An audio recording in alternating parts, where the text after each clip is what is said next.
여러분 안녕하세요. 포포트 신간이 발매됐습니다. 많은 사랑 부탁드릴게요.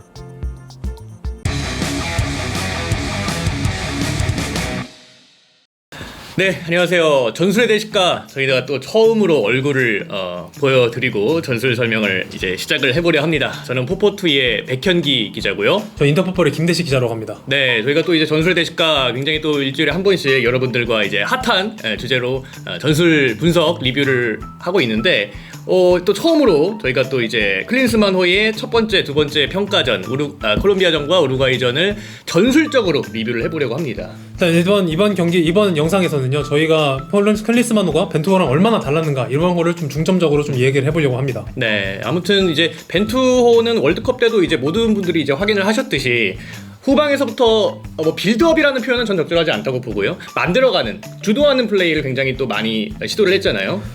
그래서 이제 벤투호 감독이 시스템이 클린스만호에서 어떻게 좀 이어갈 것인가 이걸 좀 중점적으로 봐야 될 것 같은데 네.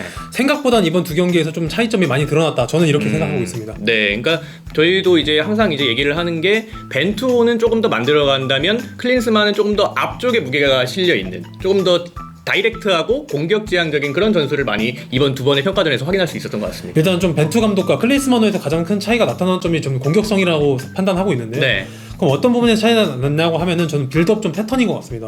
또 벤투 감독은 빌드업 패턴을 진행할 때 조금 더 체계적인 빌드업 패턴을 보여줬어요. 최후방에서의 빌드업 패턴을 좀 예시를 들면요, 김민재 선수가 이렇게 사이드로 벌려주고 김영건 선수도 같이 사이드로 벌려주면 네. 정우영 선수가 이제 같이 밑으로서 이제 라볼피아나 형성을 해주고 황인범 선수가 이렇게 가운데로 올라와줬단 말이에요. 네, 이때 네. 이제 김민재 선수나 이제 최후방에서 빌드업 패턴이 시작되면 이렇게 황인범 선수를 거친 다음에 황인범 선수한테서 패스 공이 나오면은 풀백 혹은 이선에 있는 좌우 윙쪽 자원들에게 패스를 간 다음에 마지막으로는 이제 페널티 박스로 다른 선수들이 이렇게 침투를 해준다면 이제 페널티 박스로 이제 공이 전달되는 이런 후방 패턴, 빌드업 패턴이 굉장히 많았는데요. 이번 클린스만호에서는 이런 패턴이 정말 잘 나오지 않고 손흥민이라든지 정우영이라든지 조규성, 그다음에 이재성 같은 선수들이 계속 공간 쪽으로 움직이면서 황인범 선수가 공간으로 침투하는 선수들을 향해서 굉장히 롱패스를 계속 뿌려주는 이런 패턴이 정말 공격이 많이 나왔습니다. 네. 뭐 김영건 선수라든지 김민재 선수도 좀 빌드업이 잘 안 풀린다 싶으면 곧바로 바로 후방에서 긴 패스를 넘겨주면서 좀 더 다이렉트한 공격성이 많이 나타났다고 볼 수 있습니다. 또 이런 시스템에 있어서 제일 중요했던 역할을 맡았던 건 바로 황인범 선수입니다. 황인범 선수가 이렇게 가운데 혼자서 위치한 경우가 굉장히 많았는데요. 이때 보시면 우리 선수들과의 거리가 상당히 멉니다.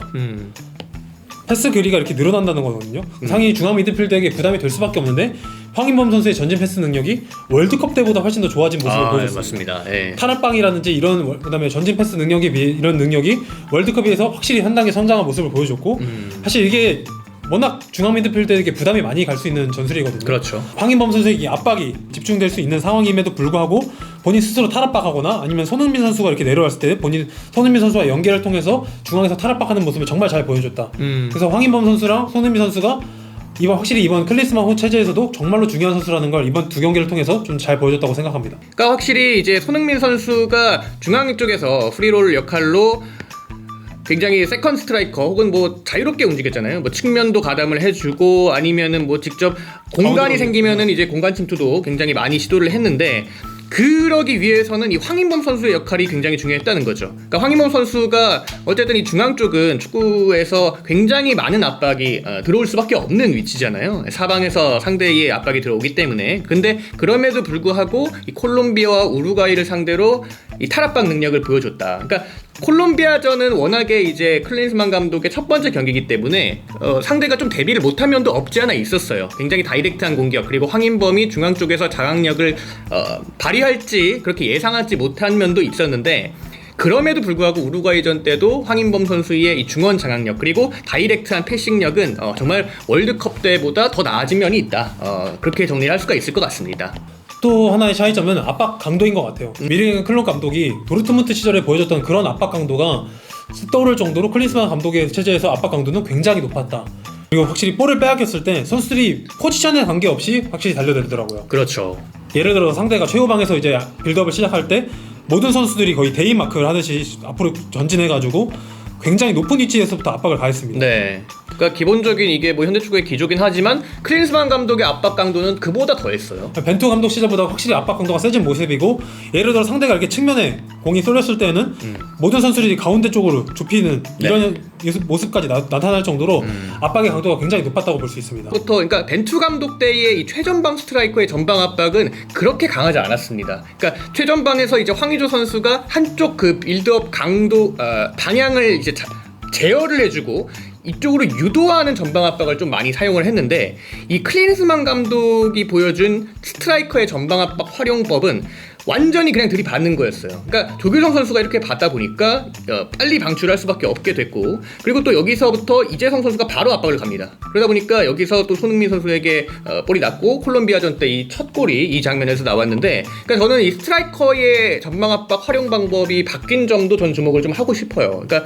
기존에는 이 빌드업의 방향을 제어하는 거에 집중을 했다면, 이제는 완전히 물론 방향을 제어하는 역할도 있겠지만 조금 더 적극적인 전방 압박을 통해서 완전히 그쪽에서부터 다시 한번 그 공격 시작을 그쪽에서 잡는, 그러니까 위리엔 클럽의 개겐 프레싱이 이런 거였잖아요. 그러니까 맞습니다. 공격에서의 그 거리를 최대한 단축시키기 위해서 이쪽에서 볼을 탈취한 이후에 공격을 전개하는, 그러니까 그런 점이 클린스만 감독의 이 두 차례 평가전에서 굉장히 잘 드러났던 경기였습니다.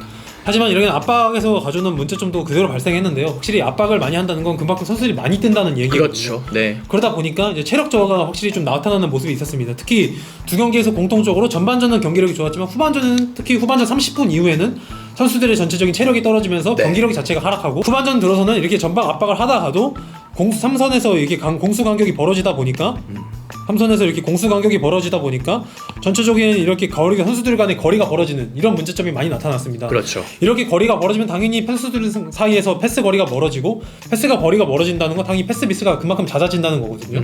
그러다 보니까 이제 저희가 주도권을 잡고 있어도 뭔가 주도권을 확실하게 잡지 못하는, 공격에서 마무리도 아쉬운 장면이 나왔던 것 같고, 특히 이게 후반 30분 들어서는 확실히 좀 30대 넘어가는 선수들에게는 확실히 부담이 될 수 있다. 특히 네. 이번 두 견의 경기에서 정우영 선수가 두 번 다 좀 근육 문제인 것 같아요. 확실히 정확히 어느 부상인지 모르겠지만 근육 부위를 잡고 쓰러지는 모습이 보였거든요. 네. 중앙에서 너무 과부하가 걸리다 보니까 너무 좀 근육이 좀 지친 듯한 모습을 보여줬는데, 그런 부하도 어쩌면은 당연한 수순이다. 너무 그렇죠. 많이 뛰기 때문에, 중앙에서 부하가 너무 많이 걸리기 때문에 체력적으로 지칠 수밖에 없고, 그런 지칠 수밖에 없는 자리가 중앙 미드필더고, 네. 정우영 선수는 또 30대 이제 중반의 나이를 바라보고 있기 때문에 체력적인 부하가 많이 걸린 것이다.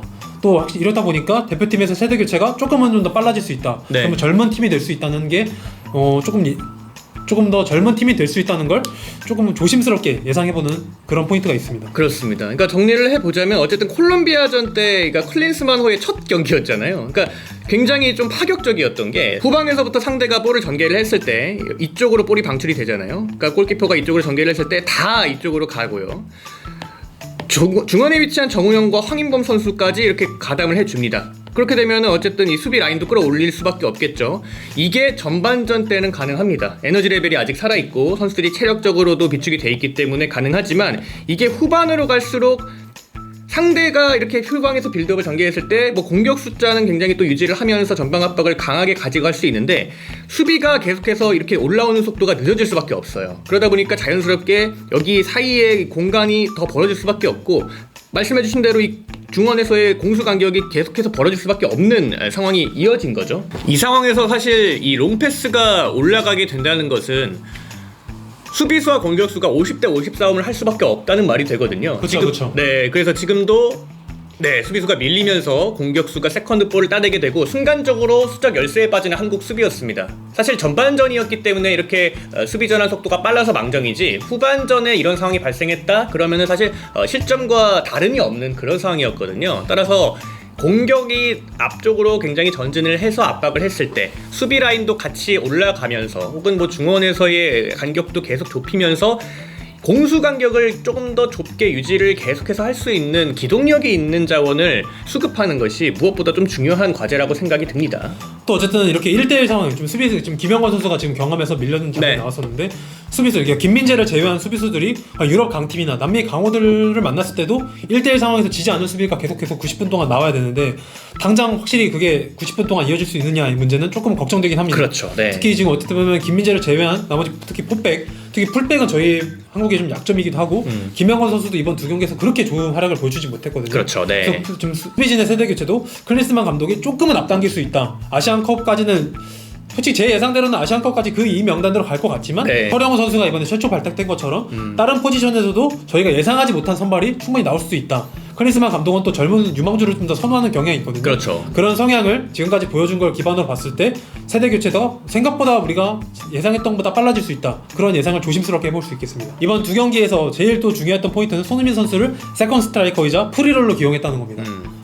네, 손흥민 선수가 기존의 벤투 감독 체제에서는 뭐 왼쪽 윙어에서도 출전한 적이 있긴 합니다만 기본적으로 프리롤을 많이 이제 활용을 했거든요. 그러니까 손흥민 선수의 이 플레이메이킹 능력을 어느 정도 좀 극대화시키기 위해서 왼쪽 윙어 그리고 이쪽에서도 많이 좀 기용을 했던 벤투 감독인데 벤투 감독에서의 손흥민과 클린스만 감독에서의 손흥민의 가장 큰 차이는 벤투 감독에서는 손흥민이 그 팀의 일원이었다면 클린스만 감독 체제하에 손흥민은 완전히 이 주인공이나 다름없는 그런 역할을 부여받았어요. 그냥 인터뷰에서도 그런 말을 했잖아요. 네네, 인터뷰에서도 이제 우루과이전이 끝나고 나서 손흥민을 위한 팀을 사실상 만들겠다, 손흥민의 장점을 극대화하겠다, 세계 최고의 공격수 중 한 명인 손흥민을 극대화하겠다, 이런 말을 했거든요. 그러니까 그 말인즉슨 이 손흥민이 가지고 있는 피니쉬 능력, 그리고 이 손흥민만이 유럽 무대에서 정말 부딪히면서 경험으로 쌓은 이 플레이메이킹 능력, 경험, 그런 것들을 최대한 활용하겠다는 거거든요. 그러니까 손흥민은 벤투 감독 체제에서도 이 중앙에서 플레이메이킹을 한 적이 있습니다. 하지만 그때랑 좀 느낌이 달라요. 그렇죠. 그때는 약간 좀 지원을 하는 역할이었다면, 혹은 뭐 측면 쪽에서의 이런 한 번씩 좀 거쳐가는 좌우 전환도 굉장히 많이 했어요. 근데 벤투 감독 체제에서 손흥민이 이렇게 활용이 됐다면 손흥민은 클린스만 감독 체제에서는 조금 더 공간 침투도 하고요. 그리고 측면으로 직접 가서 수적 우위도 가져가지고요. 패스를 주는 게 아니라 직접 가는 거죠. 그리고 득점 상황에서는 또 직접 피니쉬하기까지 굉장히 좀 많은 역할을 부여받았는데, 그 중에서도 공격에서 양보하지 않고 직접 때리라는 그런 지시를 클린스만 감독은 굉장히 손흥민에게 많이 하고 있습니다. 이렇게 손흥민 선수를 중앙에서 활용하면서 저희가 얻을 수 있는 이점은 상대 3선 미드필더가 손흥민 선수 쪽으로 가담하게 된다는 겁니다. 손흥민 선수가 상대 3선을 이렇게 몰아줬을 때 좌우측에도 충분히 이런 공간이 발생할 수 있다는 거죠. 네. 이런 공간을 저희가 또 활용할 수 있는 선수들이 많거든요. 특히 이번 경기에서 클린스만 감독은 확실히 좀 오프 더 볼이 좋은 선수를 많이 기용하는 모습을 보여줬습니다. 뭐 조규성 선수도 오프도 좋고, 그리고 정우영, 이재성 선수는 말할 것도 없고요. 이런 공간을 이용할 선수가 지금 대한민국에는 많다는 거. 네. 이렇게 손흥민 선수에게 압박이 왔을 때 손흥민 선수가 그냥 순간적인 턴이라든지 본인의 스피드를 이용해서도 탈압박할 수 있는 그런 장면을 여러 차례 보여줬기 때문에 네. 충분히 손흥민 선수의 이런 기용은 성공적이었다, 이렇게 평가하고 싶습니다. 그렇죠. 그리고 벤투 감독 체제하의 손흥민과 클린스만 체제하의 손흥민의 또 가장 큰 차이가, 저는 조금 더 전진성이 있다고 생각이 들거든요. 그러니까 지금 체제에서의 손흥민은 볼을 받게 된다면은 곧바로 돌아서면서 이렇게 상대 골문을 보면서 이렇게 드리블을 시도를 하는 장면이 많은데, 사실 뭐 벤투 감독 체제에서의 손흥민은 패스를 받았을 때 연계를 해주거나 혹은 직접 뒤쪽으로 가면서 측면으로 벌려주거나 이런 좀 상대 골문을 등지는 플레이를 굉장히 자주 시도를 했어요. 물론 지시된 상황이긴 하겠지만, 그래서 조금 더 손흥민 선수의 장점을 극대화시키기 위한 전략을 짜겠다라고 말한 클린스만 감독 체제에서는 손흥민 선수는 여기서 바로 볼을 받게 된다면은 직접 돌아서면서 슈팅 혹은 패스까지, 아니면 말씀해주신 대로 이선 자원들에게 공간을 만들어주는 그런 역할까지 수행을 하면서 손흥민 선수의 공격력을 굉장히 극대화하고 있구나, 이렇게 생각을 하시면 될 것 같습니다. 이렇게 일단 클린스만 감독 체제에서 1기 우리가 출범했을 때 전술적인 포인트들을 먼저 짚어보는 시간을 가졌습니다. 네, 일단 정리하자면은 조금 더 클린스만 감독은 벤투 감독 때보다 공격적인 축구, 다이렉트한 축구, 과정을 조금 더 생략하더라도 과감한 공격 패턴을 보여준다, 이렇게 정리를 할 수가 있겠고, 또 수비적인 차원에서도 공격 쪽에서의 전방 압박이 굉장히 강하게, 그리고 공격 숫자를 늘리면서까지 전방 압박을 굉장히 성실하게 수행을 한다, 압박 라인을 높게 설정을 한다, 이렇게 정리를 할 수가 있겠고, 자연스럽게 거기에서 귀결되는 해결 과제는 전반전보다 후반전에 이런 압박 강도를 높이게 된다면 공수 간격이 벌어질 수밖에 없는데 이 중원 쪽에서 그 벌어진 공수 간격을 얼마나 이 기동력 있는 선수들이 메워줄 수 있느냐, 그런 선수들을 하루빨리 좀 세대 교체를 통해서 등용하는 게 좋지 않냐, 이런 좀 과제를 남기기도 했던 클린스만 감독의 평가전이었습니다. 두 경기에서 4실점을 했거든요. 확실히 벤투 감독 시절에는 저희가 수비진이 굉장히 탄탄했습니다. 수비력이 어떻게 보면 아시아 예선에서 보여줬던 모습은 거의 이란급이었거든요. 이게 아시아 최강이라는 모습이 딱 거울렸는데 어쨌든 두 경기에서 40점. 확실히 수비적으로 문제가 나타났고 특히 우루과이, 저희가 이번에 짚어드리진 않았지만 우루과이전에서는 세트피스 집중력도 확실히 좀 떨어진 모습을 보여줬거든요. 네. 그런 단점들을 클린스만 감독이 다음 이제 아마 6월 A매치가 될 텐데 그때는 어떻게 보완할 것인지가 정말로 중요해졌습니다.